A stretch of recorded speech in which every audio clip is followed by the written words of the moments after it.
Hello, everybody. Welcome to Manic Audiophile.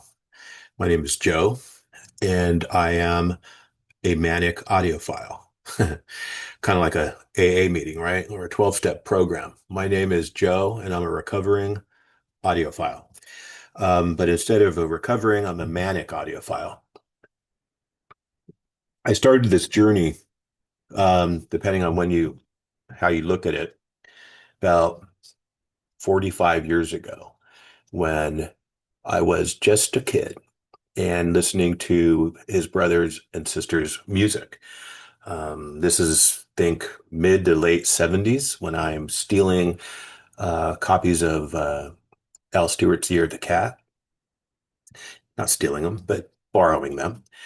And also, the America, um, the Rolling Stones, Goodbye, Elton John, Goodbye Yellow Brick Road, Hotel California. And then in 1982, my friend from junior high made a mistake by asking me who my favorite band was. And I said, well, my favorite band is the Rolling Stones. And if you really want to know the truth, I don't even think that was true. But I felt the need to say something. I couldn't just say nothing. I would have looked like a dork. And so I said, the Rolling Stones. That seemed like a pretty legit band. And didn't impress him one bit. He said, "Oh, you've got to be kidding. They suck." Well, first of all, the Rolling Stones don't suck. But he was a big Led Zeppelin fan. And he asked me to go to his house after school, and he was going to play me something that was going to blow me away. So I did. I went to his house after school, and I was blown away immediately when I got in the room because he had this spectacular stereo, the coolest stereo I'd ever seen, and proceeded to put on Led Zeppelin's second album, Side One, which, of course, those of you out there who like Led Zeppelin or are familiar with Led Zeppelin, you know that that song is Whole Lot of Love. And when that song came through those speakers and enveloped me and immersed me and hit me like a ton of bricks, sonically, emotionally, psychologically, spiritually, my life was never the same. I became a fanatical, obsessive Led Zeppelin fan, and I am to this day. If I lean this way, which way am I leaning? You can see I have the Led Zeppelin pictorial book in my cabinet. If I lean this way, I have the same size book, same concept, but instead of it being Led Zeppelin, it's Jimmy Page. If you look on the wall behind me, and if you were to pan out, you would see Led Zeppelin, Jimmy Page, Robert Plant, in addition to all the other great, iconic musicians, including Keith Richards and Eddie Van Halen and Tom Petty. And I've got Bob Dylan. If you were to pan out further, you would see Paul McCartney and Mick Jagger and David Bowie. And I have another half a dozen framed Rolling Stone covers that I'm going to be putting up on my wall of rock um, over the next several days and weeks. My wife finds these iconic Rolling Stone covers for me and goes out and orders frames. And she's made a habit of giving me two or three every Christmas, every birthday. So I'm a Led Zeppelin fanatic, and Led Zeppelin is probably what got me into becoming an audiophile. And I think I qualify for audiophile by the definition, but there's probably maybe one aspect where I might not qualify.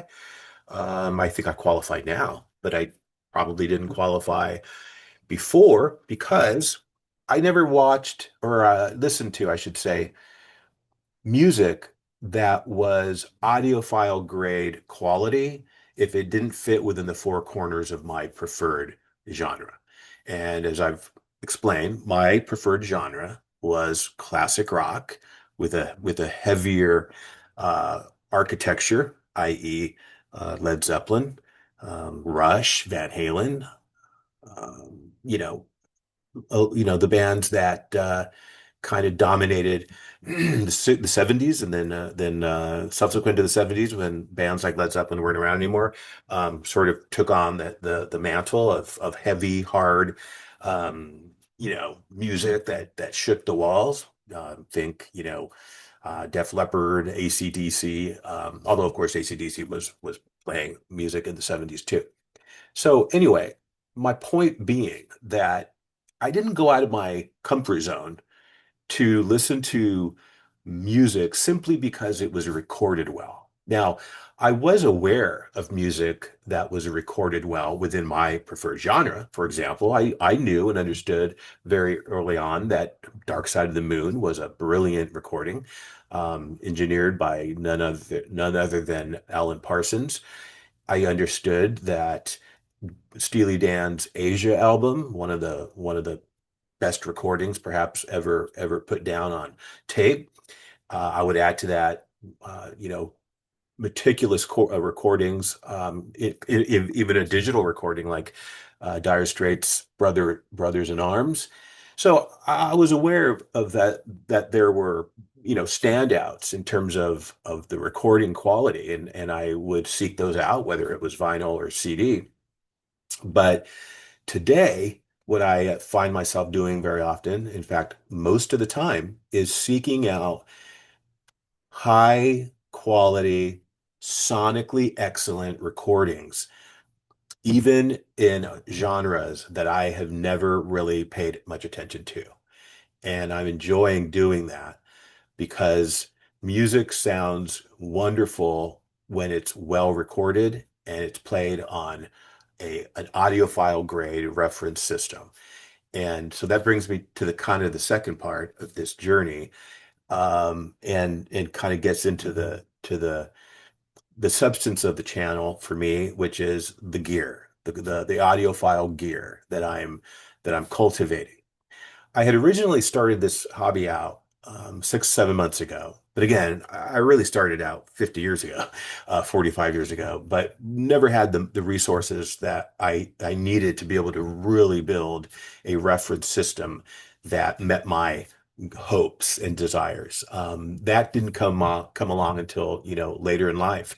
And frankly, even when I did have the resources, later in life, priorities interfered with that because priorities interfere, particularly when you're a parent and you have children and you have those type of obligations. You have to direct your resources to where they're going to get the biggest return on investment. And so it was really not until I became an empty nester with my wife, and I had the financial resources to be able to dedicate to audio gear that I really began to sort of transform into a bona fide um, audio file.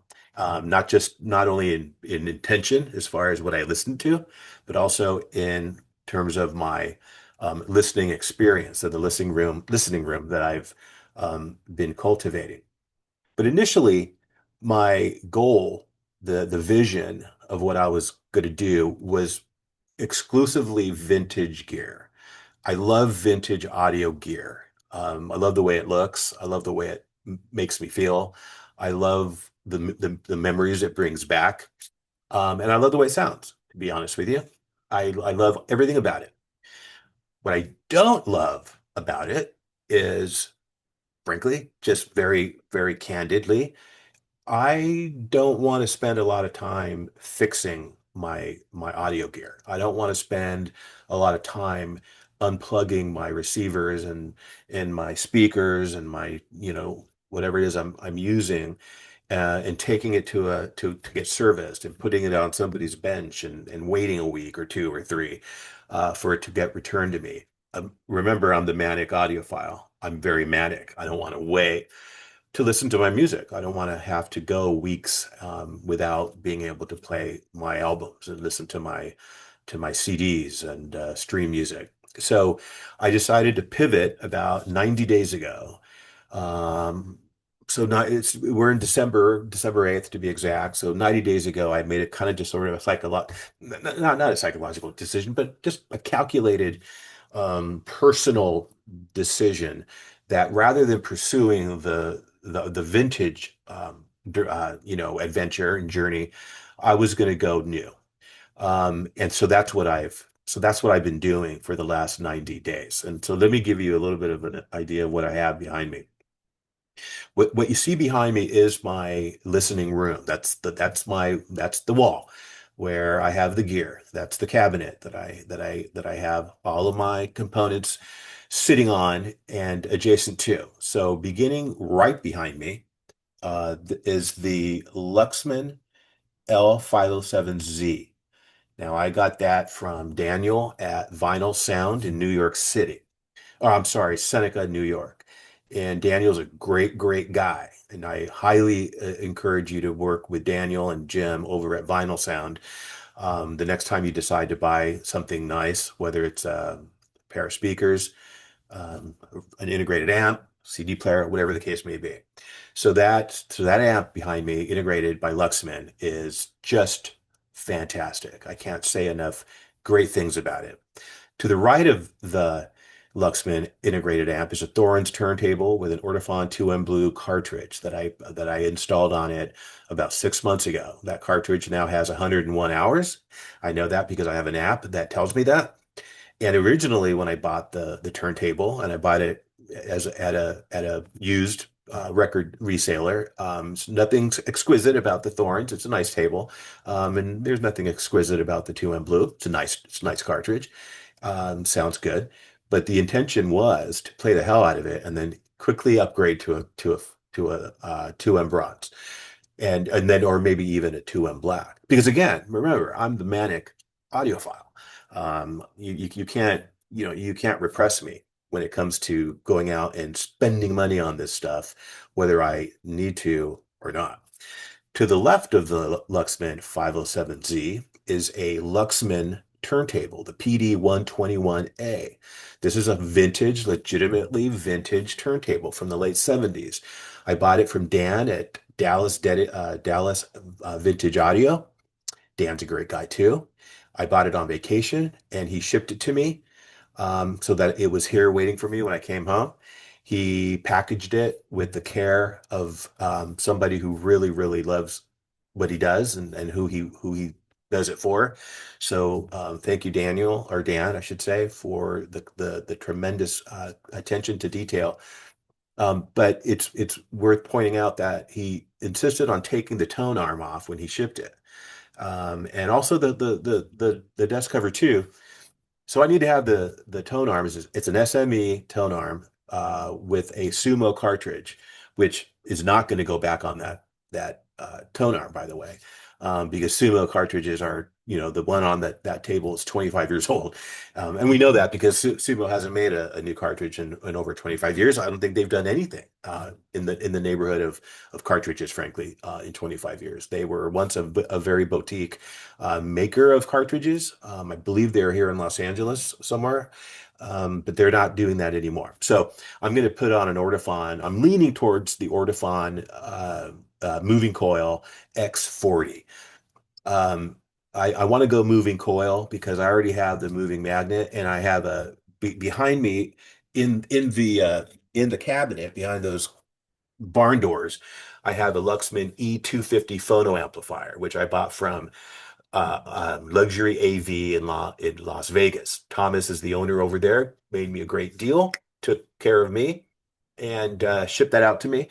So I've got that Luxman phono stage that is just spectacular. And it has a articulation switch for moving coil cartridges.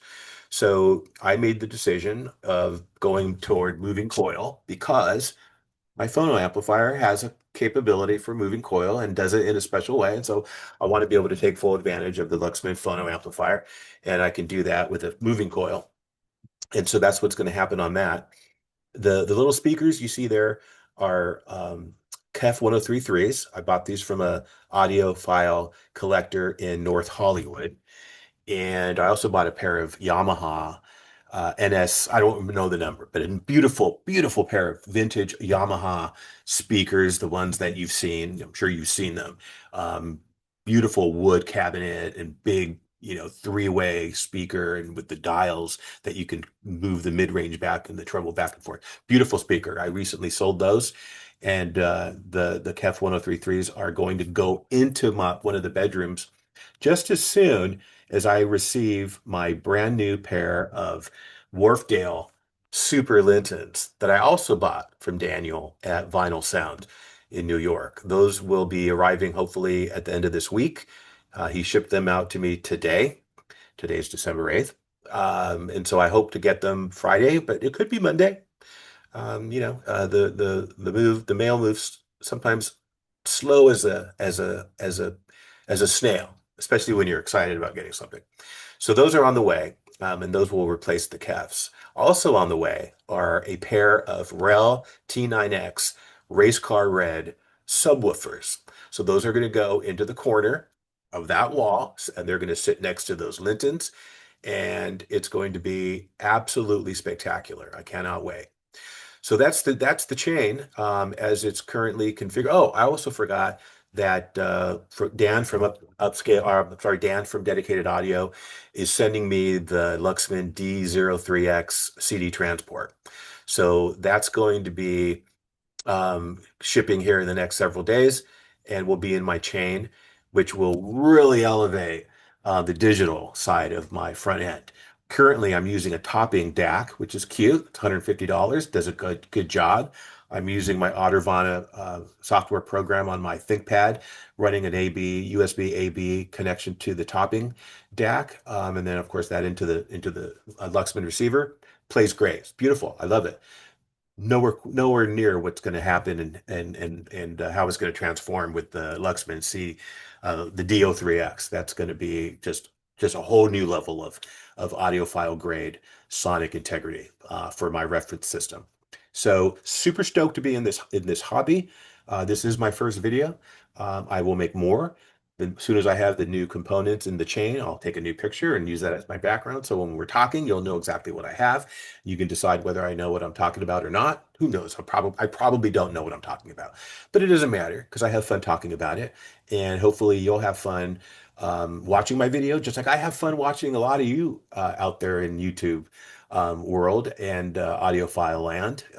There's a lot of you guys that I watch not every day because you don't make videos every day, but I do watch every day, and I look forward to your videos being released.